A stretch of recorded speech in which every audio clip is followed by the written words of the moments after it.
y muchas gracias a la Asociación Nacional de Periodistas por la oportunidad que me dan de dirigirme a ellos. Tengo más de 200 en mi cuenta de Twitter, lo digo por si alguno no lo tiene, es Dr. Lejarazu, ya lo pondré al final. Y como me gusta a mí decir a los alumnos, yo creo que para los periodistas es una buena noticia. Cada vez que hay una noticia que interesa a los microbiólogos es mala para el mundo. Yo he tenido la desgracia de tener que explicar a mis hijos lo que hacía, porque para ellos solo hacía que estudiar, que repasar papeles, y yo creo que por eso no ha elegido nadie medicina, ¿no?, en casa. Y claro, cuando les tuve que explicar, la primera noticia que me afectaba directamente fue la aparición de VIH, que no fue precisamente una buena noticia. Seguimos con la pandemia. La siguiente ha sido emergencias de enfermedades infecciosas. La tercera fue la de 2009, la pandemia, que fue pandemita, un entrenamiento que no supimos aprovechar. Y esta es la de ahora, ¿no?, que prácticamente ha resucitado hasta los que estábamos en la reserva, ¿no? Así que encantado de hablar a los periodistas. Este es mi conflicto de intereses. Fundamentalmente he dado consejo, he trabajado y he dado conferencias. Esta es la primera que doy para la Asociación de Periodistas, que la tendré que incluir, y para Novabas en mi conflicto de intereses. Y esa es la gente que me ha aguantado durante muchos años, que no es un pavo y que les tengo que sacar aquí. Bueno, este es el ABC. Esta diapositiva es la única que me gustaría que aprendieran todos, porque estamos hablando de inmunoescape, y el inmunoescape va en segundo lugar. Como en el matrimonio, lo primero es que lleguen el novio y la novia a la iglesia. Eso es lo primero. Y que tengan voluntad de casarse. Y no hace falta ni el cura, porque si tienen voluntad de casarse, están casados. Por lo menos ante los ojos de Dios. Y lo importante de un virus es que tenga mayor replicación. El que se replica más, el que infecta más, el que avanza más rápido, es el que se impone. Y luego, a continuación, viene el inmunoescape. Así que, a igualdad de replicación, la cepa que tiene mayor inmunoescape gana. Pero si hay una cepa que tiene un inmunoescape parecido o incluso menor, pero tiene mayor replicación, se impone la de mayor replicación. Ejemplo, por ejemplo, cuando apareció la beta. La beta era el mayor inmunoescape que ha habido en la era pre-Omicron. Sin embargo, llegó Delta, que se replicaba mucho más y tenía menos inmunoescape, y se puso al frente del negocio. Así que yo creo que eso es muy importante tenerlo. Y luego, bueno, vamos a hablar aquí, a ver si me funciona el pinganillo. Me ha apagado la flecha allí mi querido tocayo Raúl. Vamos a flecha, como dicen, vamos a flecha, sí. Bueno, pues vamos a hablar de esto solo, porque la mayoría de las vacunas, yo diría que el 95% de las vacunas que hay en Europa, o el 100% de las vacunas que hay en Europa, las chinas y otras que se han hecho en Sudamérica, no las tenemos aprobadas en la Unión Europea, se fabrican con esta parte del virus, que es lo que se ha llamado la proteína del pico, mal traducido, es una espícula, la proteína S. Que si espícula la traducen por espiguita, es una espiga, no es una espiga, es una espícula. Y luego hay otras muchas más cosas. Lo más importante es este ácido nucleico, que es continuado y es un ARN. ¿Por qué digo que es un ARN? Porque la ARN, la replicación del ARN, se equivoca el virus más que cuando es ADN. Es como cuando escribimos en Word sin corrector. Pues todas las faltas que tenemos quedan en la carta. Y el que la recibe tiene una pobre impresión de nosotros. Sin embargo, si jugamos con el corrector, nos señala en rojo. Y nosotros aplicamos y decimos, lo acepto. Bueno, pues lo acepto eso, porque quería escribirlo así. No lo quiero escribir aquí, le dejo que el corrector corrija. Los virus DNA tienen corrector. El virus SARS-CoV-2 no tiene corrector. Y por lo tanto, los errores que se producen en el curso de la multiplicación se van acumulando. Si sirven al virus, adelante. Si no sirven, pues pasa como los trenes que heredó Revilla, que ni se han fabricado porque no cabían en las vías. Yo creo que esto lo entendemos muy bien y entonces vamos a la espícula, que es en la que nos fijamos. Y la espícula tiene dos propiedades. Primero, como los árboles de Navidad que la gente decora con mayor o menor gusto, no vamos a entrar ahí, pues tienen glicosilaciones. Las glicosilaciones son las bolitas que le ponemos a un árbol de Navidad, a un abeto. Yo creo que esto lo entiendan todos los periodistas, porque no son parte de la proteína, sino son azúcares que se depositan. ¿Y qué hacen? Pues pretenden hacer lo que esas ramitas ingenuas se ponen los soldados cuando van de camuflaje, ¿no? O cuando se pintan la cara. Es decir, enmascaran la proteína que hay debajo. Y también otra cosa muy importante de esta parte, que es la más importante del virus en términos de protectores, es que sea dominante. ¿Qué significa inmunodominante? Pues que el sistema inmune va a ver solo eso, o principalmente eso, y va a producir anticuerpos frente a eso. Y realmente, pues uno ve aquí en la proteína esta, que tiene una parte en rojo, que veis aquí, que es el pie, la parte 2 de la espícula S. Bueno, pues eso tiene poco poder inmune porque no es que sea poco inmunógena, sino que tiene menor inmunodominancia que esto, que es lo que enseña. Y luego también es importante la estructura. Veis en esta estructura animada que esa proteína compleja tiene una disposición abierta, que es la que veis ahora, en la que se exponen mejor los sitios para unirse los anticuerpos. Es como si abro la mano, se ven mejor mis dedos, así la cierro. Y eso también es muy importante a la hora de tener vacunas y de tener virus. Bueno, seguimos adelante. Las mutaciones aparecen como consecuencia de la replicación de un virus que comete errores continuamente. Cada vez que se replica hace error y no les corrige. Si no valen, el virus se extingue porque no se puede multiplicar, pero si vale, se sigue multiplicando. Bueno, pues a los 2 meses prácticamente, o 3, el mundo, que era naranja, se tiñó de azul, como veis aquí. ¿Por qué? Porque hubo una mutación que es fundamental, que es la 614. Oiréis muchas veces números, no os asustéis. Los virólogos, somos gente torpe, para acordarnos, denominamos 614 porque es la posición del aminoácido. Va del 1, en este caso al 1000 y pico, pues decimos en la posición 614 es donde ha habido un cambio. ¿De qué? Pues en este caso de glicina, que es la que sustituye a la que había antes en el antiguo, que es la D, que es ácido aspartico. Eso tiene un código de letras. Bueno, pues esto dominó el mundo, lo tiñó realmente de azul en pocos meses. La razón no era el escape inmune, era igual prácticamente que la de Wuhan, era que se multiplicaba 10 veces más que la de Wuhan, y eso hizo que dominara el mundo. Así que esto es muy importante tenerlo en cuenta. Y otra mutación que ha aparecido después, que ha tenido menor importancia, pero que va en la misma dirección, es la 501Y. Esta mutación hace lo mismo, proporciona una unión mucho más fuerte y mucho más firme al receptor de las células, al AC2. Es decir, es como si tuviéramos una llave que cuando ve su cerradura correcta empuja la mano y la muñeca y atrae al poseedor de la llave hacia la cerradura y se queda fijado. Lo único que hace falta es dar la vuelta. Esto es lo que hace. Imaginaros, la 501 y la 614 juntas, lo que producen en una cepa, es decir, algo que cambia mucho más. Bueno, vamos a seguir adelante. Bueno, fijaros bien, estas son, digamos, la historia que todo el mundo conoce, todos los periodistas habéis hablado de ello, alfa, beta, gamma, delta. ¿Quién se acuerda de iota? ¿Quién se acuerda de épsilon? Pobrecillas, kappa. Nadie ha hablado de kappa. Yo no voy a romper una lanza por ellas. ¿Por qué? Pues porque tenían mínimo escape, se replicaban poco y desaparecieron. Pero fijaros las otras, todas tienen 501. Estas son las variantes que ya han desaparecido. Estas variantes han desaparecido por la ola de nuevas variantes, como sucedió con los bárbaros y el Imperio Romano en sus momentos, ¿no? Y aparece Ómicron en noviembre del 2021. Es cuando nos obligan a llevar mascarillas a todos, incluso en el Himalaya, y aquellas cosas que a las personas más sensatas decían, esto no puede ser, ¿no? Pero bueno, algo había que hacer. Y fijaros bien, la aparición de Ómicron supone un salto antigénico, algo tremendo. Tiene más de 50 mutaciones, de ellas 30 cambios en esa zona que decimos de la que están hechas todas las vacunas, que es la proteína S. Y fijaros bien, 15, las anteriores tenían 6, 5, 7 cambios, 8 cambios, esta tiene 15, solo en la parte recombinante, en ese fragmento RBD que decíamos que era el dominante de las vacunas. Y curiosamente, fijaros cómo se sigue repitiendo la 501 y la 614. Es decir, cómo Ómicron ha seguido conservando como un tesoro aquellas mutaciones que le permitían mantener y aumentar la principal propiedad de un virus, que es replicarse más que los demás para dominar.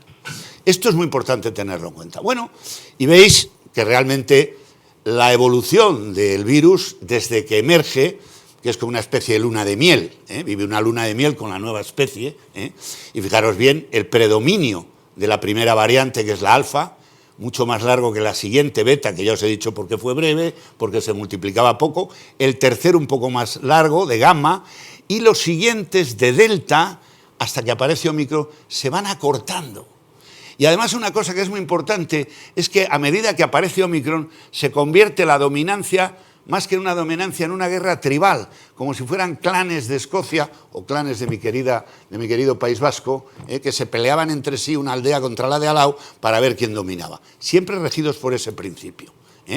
Esto es muy importante tenerlo en cuenta, porque el virus lleva 3 años y está llegando a lo que se llama una evolución convergente. ¿Qué significa una evolución convergente? Pues que en un momento dado, ahora, pues a lo mejor en Europa tenemos una sopa de virus, de variantes, en mayores o menores proporciones, que puede ser, pues no sé, 200, 250 variantes. Algunas de ellas, pues mínimas, otras más. Pero fijaros bien, esto es lo que se llama una evolución convergente, porque después de Omicron, que lo veis aquí en la pantalla en verde, surgieron la BA1 y la BA2. Y luego de esas sublinajes que han ido sustituyéndose hasta llegar a los últimos que tenemos ahora aquí, el XBB, el BQ11, pero estos ya han sido sustituidos incluso. De tal manera que eso es lo que se denomina una evolución convergente, cuando ya el virus no muta lo que mutaba antes, sino que lo que hace es hacer recombinaciones, que es la seña de identidad que tiene realmente este virus. Bueno, para no asustar a la gente y situarlo en una medida que todo el mundo pueda entender, yo asumo que todos nuestros oyentes saben lo que es el virus de la gripe y la capacidad de mutar. Bueno, pues el SARS-CoV-2 no es un Ferrari, no es un Ferrari de la mutación. Realmente el Ferrari de la mutación es el virus de la inmunodeficiencia humana, del que, por cierto, todavía no tenemos una vacuna, aunque nos dijeron que a los 10 años íbamos a tener una, y vamos a hacer dentro de poco 40. Así que no tenemos vacuna. El siguiente, McLaren podríamos decir, por hacer algo por Fernando Alonso, o bueno, sería la gripe. Y luego a mucho más nivel viene SARS-CoV-2. Bueno, pues aquí veis 2 islas. Esta es la isla amarilla, ahora que empieza un programa que se llevan ahora todos en la televisión, que se ponen guarros todos en una isla. Pues aquí tenéis una isla en donde está alfa, beta, gamma, zeta, etcétera, todas las pre-Omicron. Bueno, esto es un mapa, para orientaros, se llama así, mapa antigénico.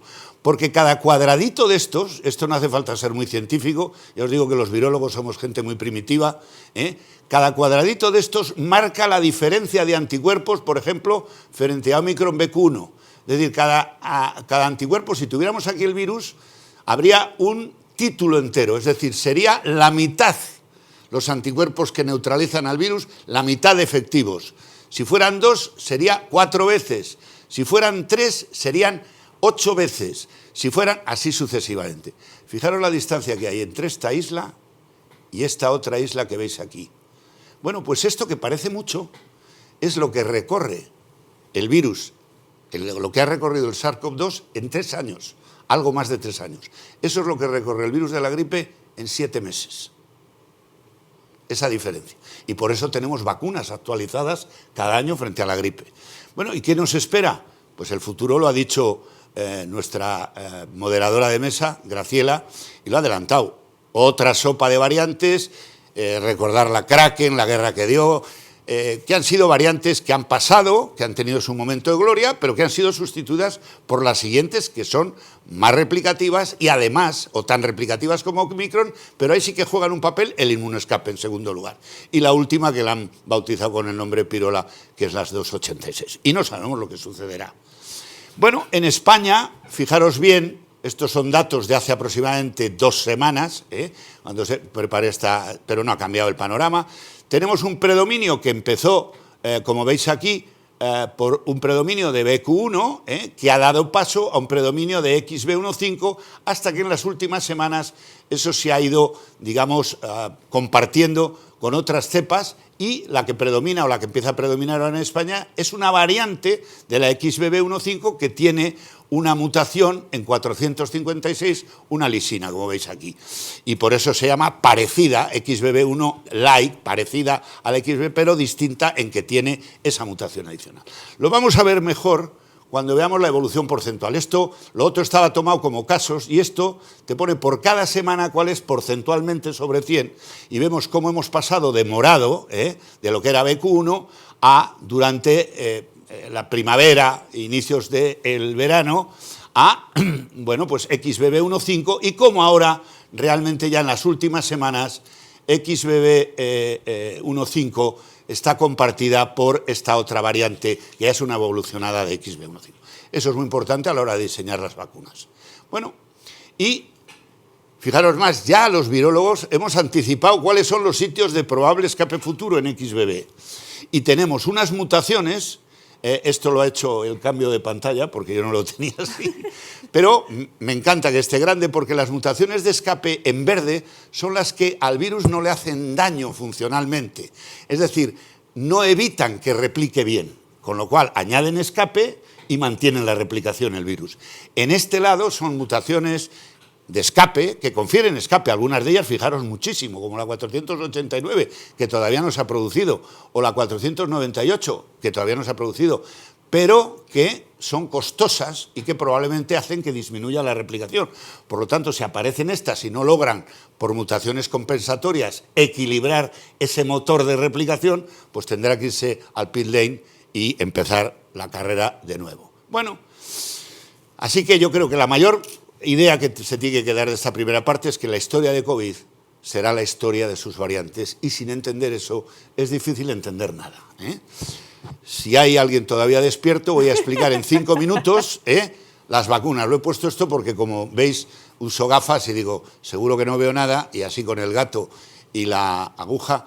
Bueno, esto es un artículo que podéis conseguir, creo que es el primero publicado en España y probablemente yo creo que en el mundo, en que hice una futurización sobre, me lo pidieron en Open Respiratory Archive, sobre lo que podía pasar, como si tuviéramos una lámpara. La verdad, no me he equivocado mucho, teniendo en cuenta que esto se escribió a finales de 2020 y se publicó en el 2021. Y realmente estamos en este periodo pospandémico. ¿Qué sucede en este periodo pospandémico? Bueno, pues primero que tenemos ya muchas vacunas, ¿eh? Este es un trabajo pionero de hace aproximadamente más de 2 años, en el que se estableció cómo los niveles de neutralización coinciden con los niveles de protección. Y fijaros bien, aquí está la cantidad de gente en azul que queda protegida tras la vacunación con cualquiera de estas vacunas. La de Moderna, la que deja prácticamente, incluso parece que Moderna, aquí en este trabajo al menos, que es un metaanálisis, incluso salva gente que todavía no ha nacido, ¿no? Pero bueno, la de Novavax a continuación, exactamente igual. La de Pfizer, un poquitín menos, pero muy poco, serían las 3 primeras. Y luego viene la de los rusos, ojo, de vectores, una vacuna muy buena. Es una pena que los rusos se hayan vacunado poco con ella. Y luego la famosa AstraZeneca, Comirnaty, que ya tenía alguna parte, porque no era suficientemente efectiva en primovacunación, en booster ya era distinto, la de Janssen, la CoronaVac de virus enteros, y fijaros, se compara todo esto con el plasma de convalecientes, es decir, el de una persona que ha pasado COVID. Fijaros bien que los que han pasado el COVID tienen algunas personas que no generan suficientes anticuerpos. ¿Por qué? Pues porque hay inmunodeprimidos en la sociedad, porque hay personas que no montan una respuesta adecuada. En cambio, realmente en las otras sí. Y esto es muy importante tenerlo en cuenta. La siguiente idea muy importante. Cuando se habla de inmunoescape, hay veces que un periodista confunde que ya no sirve un suero monoclonal y eso lo invalida para la vacuna. No, no tiene nada que ver. Un suero monoclonal está dirigido contra un epítopo, contra una mutación puntual. Se produce esta mutación puntual y este anticuerpo monoclonal, que es solo un tipo de anticuerpo específico de ese sitio, ya no funciona. En cambio, las vacunas o la infección natural generan anticuerpos policlonales, muchos. Es como cuando uno va al supermercado y decide entre comprar una marca blanca de detergente o una marca de tal, o esta que lava la ropa que la deja clara. Este es el tema. Así que esto es importante. Otra cosa importante es el porcentaje de población que se vacuna. España, gracias a Dios, está, como veis aquí, entre los países que tiene un porcentaje mayor. No es el mayor país, como se ha dicho desde una óptica súper triunfalista, los gobiernos siempre tienden a colgarse medallas, hay que bajar un poco el pistón, pero bueno, un 87% de personas tienen al menos una dosis, aunque con una dosis no se está vacunado, se necesitan 2 para la primera vacunación. Y aquí veis lo que ha sucedido, las vacunas han transformado esto, esta es la onda Omicron, y fijaros bien las ondas, yo siempre insistí que las ondas hay que contarlas por muertos, hay una terrible, más de 1000 muertos diarios, 2, 3, 4, y 5, si contamos esta también serían 6. Fijaros cómo ha disminuido la mortalidad en todo este periodo gracias a infecciones que nunca llegarán a hospitalizar al individuo. Y esto se debe a que esos 41 millones de personas, de los cuales más de un 75% tienen la primovacunación completada, han dado lugar a que prácticamente en estos momentos hay una población cercana al 90%, según las informaciones de la OMS, que en España ya ha tenido una experiencia bien con el virus por infección, con la vacuna o con ambos, porque se ha vacunado y ha sufrido una infección. Y estas son las vacunas que hay autorizadas en España.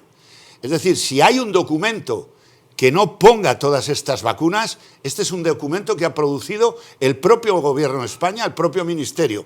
No quiere decir que todas estén disponibles. Aquí está la de Moderna, que es de ARN, la de Pfizer, que es de ARN, la de AstraZeneca de vectores, la de Janssen, que es aquella que se ponía una inyección de vectores, la de Novavax, que es una proteína recombinante con adyuvante, desde el principio, la de Valneva, que es una activada con adyuvante, la de Sanofi Pasteur. Estas dos no están disponibles, y la de IPRA, que ha anunciado recientemente que estaba disponible desde hace unos meses. Bueno, realmente, si seguimos adelante, tenemos unas guías que son las de la OMS. La OMS ha hecho un mapa, una vía de ruta para priorizar el uso de las vacunas. Y los esquemas son muy sencillos. Primero, hay que tener la disponibilidad suficiente de vacunas y la seroprevalencia en la población. Es decir, no vale dar cualquier cosa. Hay que tener en cuenta que la gente ya tiene una experiencia, y esa experiencia es muy importante porque la primera vacuna de un individuo va a marcar las futuras respuestas. Es lo que se llama el inmunoprimado, el inmunoimprinting o la huella inmune, o en gripe, que somos más poéticos, el pecado original antigénico gripal. De ahí viene toda la historia y se entiende muy bien. Luego, aprueba la alternancia de vacunas, incluso es buena, y propone algoritmos en ese documento si a alguien le interesa. Y encarece no es que la hace más caro, sino encarecer para los de después de los de antes de la LOCSE es ruega, pide que la administración de booster sea hecha fundamentalmente a los grupos minoritarios, pero que se sigue insistiendo en la primovacunación. Y ya para terminar, ¿cuáles son los puntos clave que debe mirar una vacuna, o las futuras vacunas, o las futuras actualizaciones de vacunas en la era Omicron? Primero, pues que la protección, hay que tener en cuenta que hay evanescencia y es incompleta. Por lo tanto, deben tener todas las vacunas una actividad protectora y amplia frente a múltiples variantes de virus. Cuanto más amplia sea la protección a las vacunas, mucho mejor, por el método que se consiga. Si es con adyuvantes, si es con más piezas de mRNA, si es con más proteínas, etcétera, etcétera. Pero cuantas más variantes, mucho mejor. Segundo, lo ideal, lo decía Graciela al inicio, de las vacunas esterilizantes, que induzca tanto una respuesta inmune mucosa, la realmente protectora en azul, la de la faringe, la de las... Tenemos vacunas, pero tenemos vacunas para gripe y solo para niños, pero no tenemos para COVID. Y solo hay 2 en el portfolio mundial de desarrollo, solo hay 2 que siguen en marcha. Y sistémica también. Y luego, bueno, también lo ha dicho Toni Lloret en su presentación, hay que tener en cuenta las condiciones de almacenamiento y el transporte. No es lo mismo tener que congelar una vacuna a menos 80 y luego que sea útil durante unas pocas horas, a poderla transportar a 2 a 4 grados a temperatura de frigorífico. Esto es fundamental. Y ya para concluir, pues muy sencillo. Yo creo que la evolución, todo el mundo lo entiende así, continua del SARS-CoV-2 es inevitable, se estacionalice o no, siga endémico o no. Segundo, la vigilancia, el seguimiento mundial de la infección sigue siendo clave, si no, no sabremos qué variantes tenemos circulando, no sabremos si una vacuna fracasa, por qué fracasa, o si una vacuna es más eficaz, por qué es más eficaz, y el rápido despliegue mundial de las vacunas sigue siendo la prioridad urgente. Y nada más. Este era mi último disclosure, que son los virus respiratorios, a los que yo he dedicado toda mi vida. Y nada más esta frase que espero que os sirva a todos vosotros para que no os dé miedo este mundo. Y yo la puse en mis primeras oposiciones a profesor adjunto. Hoy en día, en que los científicos comen en mesas tan especializadas, solo los perros que se alimentan de las migajas del suelo tienen una dieta científica equilibrada. Veis mi pasado jesuítico, así que yo creo que no hace falta ningún mayor comentario. Muchas gracias. Muchísimas gracias, Raúl Ortiz de Lejarazu. Yo también recomiendo seguirle en redes sociales porque el esfuerzo enorme que han hecho tanto Raúl como Antoni, que ahora vamos a hablar con él, ha sido esencial para que los periodistas podamos seguir informando y actualizándonos en información científica. Y también muchísimas gracias porque has hecho un verdadero esfuerzo de trasladar conceptos de virología que son tremendamente complicados para que pudiéramos entenderlo los periodistas. Así que muchísimas gracias. Y ahora pasamos a Antoni Trilla, que nos va a hablar también de la evolución del COVID-19 y de la adaptación de las vacunas. Cuando quieras. Gracias, gracias Graciela, gracias a la Asociación de Informadores de la Salud. Es un privilegio compartir esta sesión con Toni Lloret y con el profesor Raúl Ortiz de Lejarazu, con el cual hace muchos años que compartimos cosas. Yo lo admiro mucho. Siempre que me toca hablar después del tiemblo, porque probablemente ha puesto el listón tan alto que dice, ay, ay, ay, uy, me va a pisar alguna cosa. No será tanto, de manera que yo, a diferencia de lo que es un virólogo, que lo ha explicado muy bien y con mucho sentido del humor, yo soy epidemiólogo, soy médico que se dedicó a la epidemiología, y podríamos decir que mi principal preocupación, como la de mis colegas, es mirar a lo que sucede en el mundo real. Todo es muy complejo, la biología, la inmunología, pero luego al final, a la postre, ¿qué nos pasa a nosotros con todo esto? Es una situación bastante complicada. Y ahora en estos momentos, pues, hemos salido de la crisis sanitaria, a la cual yo creo que difícilmente, nunca se puede decir es imposible, pero no volveremos, pero mantenemos una, digamos, convivencia, una conllevancia con el virus, que como ha dicho muy bien el profesor Ortiz de Lejarazu, se va adaptando, y nosotros, también los seres humanos, nos hemos ido defendiendo todo lo que hemos podido para ver qué tipo de relación manteníamos. Estamos, por lo tanto, en una etapa de transición. Este dibujo, que apareció publicado, si no recuerdo mal, en la revista Nature, indica la situación de que hay muchas posibilidades. Todavía el virus va por delante nuestro, esto hay que tenerlo muy en cuenta, no somos capaces de adivinar qué va a hacer dentro de 2 o 3 meses, y esto nos obliga muchas veces a ser relativamente reactivos. Es obvio, y esto es una buena noticia, como ha dicho muy bien, con la evolución convergente, que llevamos tiempo, más de 1 año y pico, en lo que denominamos la era Omicron. ¿Esto pasa solo? No. Llevamos casi 1 año y pico en la era Omicron. Esto significa que esta tipo de virus, de tipo de SARS-CoV-2, Omicron y sus distintas subvariantes, que se ha explicado muy bien, están presentes desde hace muchos meses, y las diferencias entre ellas que existen no son tan importantes quizá como las que habíamos vivido en los primeros años, pero es verdad que estamos metidos en lo que todos hemos denominado como sopa de virus. Virus que además saben todos ustedes que tenemos la manía relativa de utilizar estas combinaciones de letras y números que son muy poco sexys, difíciles de recordar incluso para nosotros, que cuando algún colega o no tan colega las bautiza con nombres propios, pues se va a la mitología griega, a los planetas, o vete a saber tú dónde, y ya es un lío, y además tenemos verdaderas dificultades en recordarlos, con lo cual lo mejor para mí es seguir un poco con los números, ¿no? Vamos para adelante.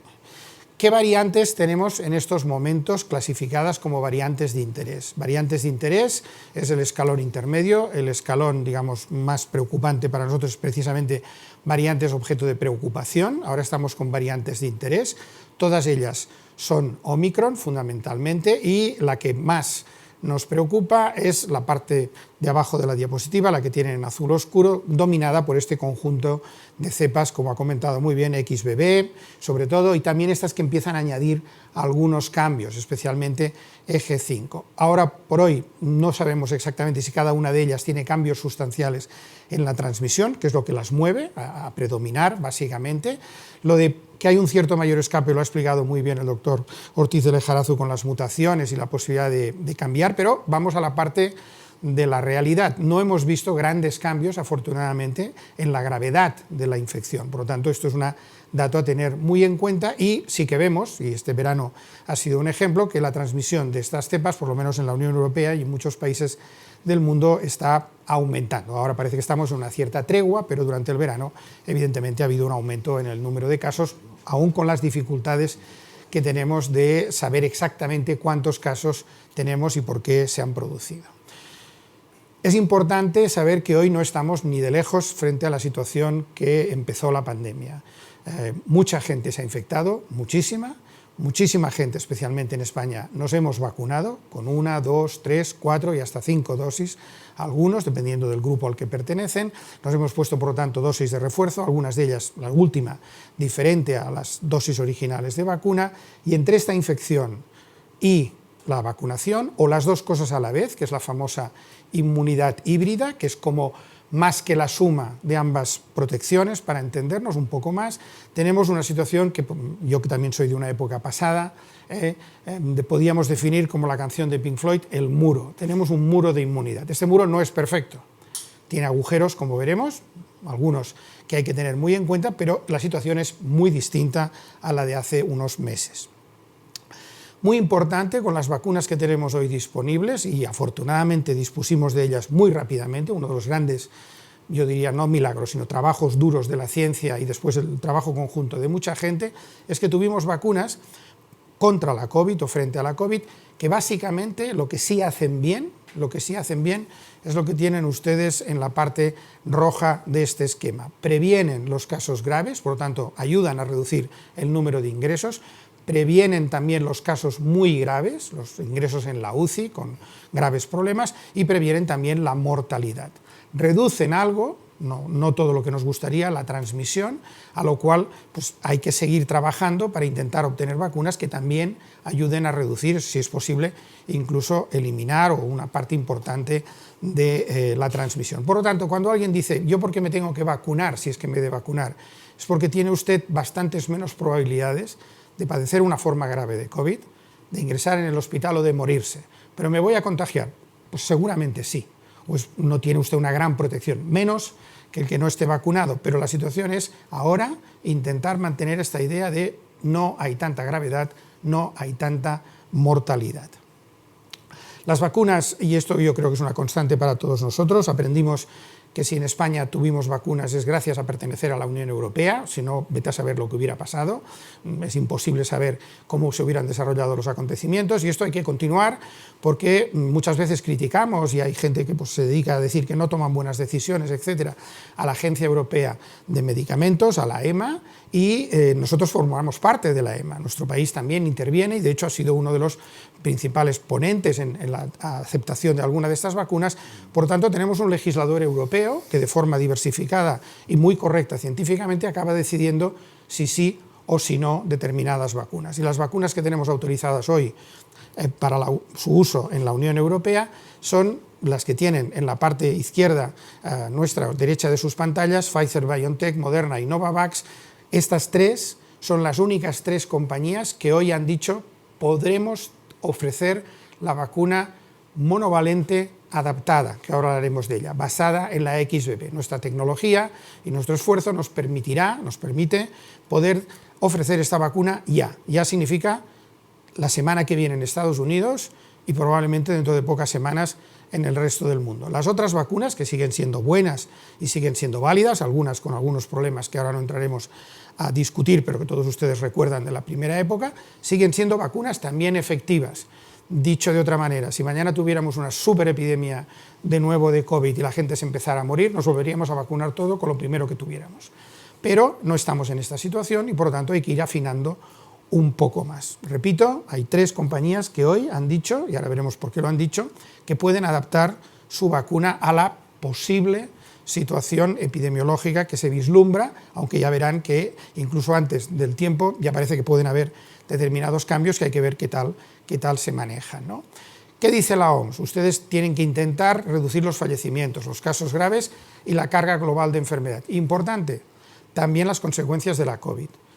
Los síndromes post-COVID, la COVID de larga duración, son menos frecuentes en personas que antes se han infectado previamente y tienen inmunidad o tienen vacunación, están vacunados. Todavía hay, por supuesto, pero muchos menos que en la primera oleada. Segundo, vamos a intentar que nuestro sistema sanitario, que siempre está estresado, especialmente en invierno, con la gripe, el virus respiratorio sincitial, no se estrese más de la cuenta. Por lo tanto, vamos a ver si podemos reducir la carga de enfermedad. Y evidentemente, esto ya parece que lo hemos dado por bueno, y probablemente lo es, hemos de intentar que la pandemia o las oleadas que vengan no hagan ninguna disrupción en la actividad económica y además, si mantenemos un buen nivel de inmunidad, el riesgo de aparición de nuevas variantes se reduce de forma también significativa. ¿Quién tiene riesgo? La población de riesgo fundamental, este es un cambio importante en el paradigma que ha habido hasta ahora, Hasta ahora era vacúnense todos ustedes, luego ya vacúnense más o con más refuerzos algunos de ustedes. Ahora probablemente la compañía deben vacunarse, las recomendaciones deben vacunarse aquellas personas que en caso de contraer la COVID, su probabilidad de desarrollar situaciones más graves es más alta, no es muy alta, pero es más alta que del resto de la población. Al resto de la población que quiera vacunarse, yo creo que se le debe ofrecer la posibilidad de hacerlo, solo faltaría. Pero la recomendación específica va para una población que en España, a grosso modo, podemos decir que se tratará del 20% aproximadamente de la población. Y esta población, el factor número 1 por si tienes COVID acabar mal, es los años de vida que tienes. A partir de los 80 años el riesgo es mucho más alto, a partir de los 60 el riesgo aumenta, por lo tanto, personas de edad, ahora lo veremos. Personas que tienen enfermedades crónicas graves, tengo insuficiencia cardíaca, me dializo, tengo otra enfermedad respiratoria importante, etcétera, etcétera. Si tienes alguna de estas, también es muy recomendable que te vacunes, y si tienes más de una, es altamente recomendable que te vacunes. Después hay otro grupo muy importante, que son las personas que tienen una condición, como ha dicho el profesor Ortiz de Lejarazu, que no hacen una buena respuesta a las vacunas. Esto parece una paradoja.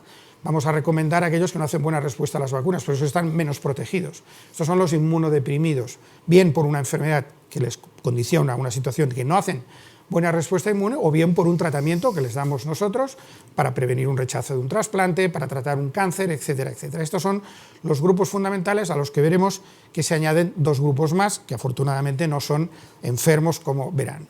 Por lo tanto, muy probablemente, casi con toda seguridad, con algún pequeño ajuste, recomendación este otoño, porque la situación no está todavía controlada, como para poder decir, es igual, ya no hace falta que se vacunen. Sí, señor, hace falta que se vacunen los que tienen más riesgo, personas de más de 60 años, personas con inmunosupresión moderada o grave, personas adultas que tengan alguna enfermedad de estas crónicas más o menos graves, embarazadas, es también un factor de riesgo para desarrollar formas más graves de la COVID, y por otras razones, todos los trabajadores sanitarios, incluyendo los de las residencias, y también lo que denominamos trabajadores esenciales.